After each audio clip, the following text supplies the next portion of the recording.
আরজিকর ইস্যুতে দেশ জুড়ে প্রতিবাদের ঝড়। রাজ্য দেশের গণ্ডি পেরিয়ে এবার প্রতিবাদ তিলোত্তমার জন্য বিদেশের মাটিতেও প্রতিবাদ হবে একাধিক জায়গায়। এই বিষয় নিয়ে কথা বলে আমাদের সঙ্গে টেলিফোন লাইনে জুড়েছে আমাদের প্রতিনিধি ত্রয়ন চক্রবর্তী। ত্রয়ন, রাজ্য দেশ পেরিয়ে এবার তিলোত্তমা হত্যাকাণ্ডের প্রতিবাদ বিদেশেও, কি জানা যাচ্ছে? বিদেশে যে প্রতিবাদগুলো হচ্ছিল সেগুলো বিক্ষিপ্ত ভাবে হচ্ছিল, কিন্তু এবার সংগঠিত প্রতিবাদের একটা রূপ দেখা যাচ্ছে বিদেশের মাটিতে। এবং যেমনটা আমরা জানতে পারছি যে আমাদের এখানকার সময় অনুযায়ী বিকেল 5টা নাগাদ এই কর্মসূচি শুরু হবে এবং বিভিন্ন দেশে সেখানকার সময় যে সময় রয়েছে সেই সময় অনুযায়ী। এবং এখনো পর্যন্ত আমরা যেটা জানতে পারছি ইউএসএ থেকে, সেখান থেকে কিন্তু এই কর্মসূচিতে তারা যোগ দেবেন।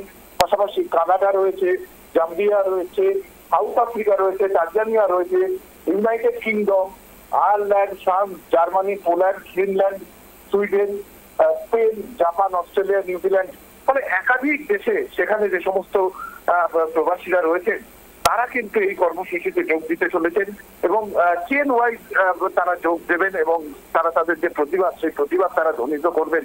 এবং তার মধ্যে দিয়ে আরজিকরের যে ঘটনায় বিচার ফর জাস্টিস, সেই জায়গাটাই কিন্তু তারা কিন্তু আরজিকরের ঘটনার প্রতিবাদ জানাতে চলেছে এবং তাদের যেটা ডিমান্ড যে তারা জাস্টিস ফর অভয়া এই বক্তব্যকে সামনে রেখেই সংগঠিত ভাবে আমরা যেটা দেখছি যে দেশের মাটিতে, আমাদের কলকাতায়, আমাদের রাজ্যের পাশাপাশি এবার কিন্তু সংগঠিত প্রতিবাদের একটা রূপ নিতে চলেছে বিদেশের মাটিতে। সেখানে যারা প্রবাসীরা রয়েছেন তারাও কিন্তু এই কর্মসূচিতে আজকে যোগদান করতে চলেছে, তেমনটাই কিন্তু এখনো পর্যন্ত খবর।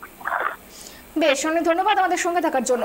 যেমনটা জানা গেল, আরজিকর ইস্যুতে একেবারে উত্তাল গোটা দেশ, রাজ্য, রাজনীতি, প্রত্যেকটা জায়গায় কিন্তু প্রতিবাদ চলছে। প্রতিবাদের ঝড় ক্রমশ কিন্তু ঝাঁঝালো হচ্ছে এবং এই মুহূর্তে যেমনটা জানা গিয়েছে এবার এই আরজিকর কাণ্ডের প্রতিবাদের ঝড় রাজ্য দেশের গণ্ডি পেরিয়ে আছড়ে পড়েছে বিদেশের মাটিতেও।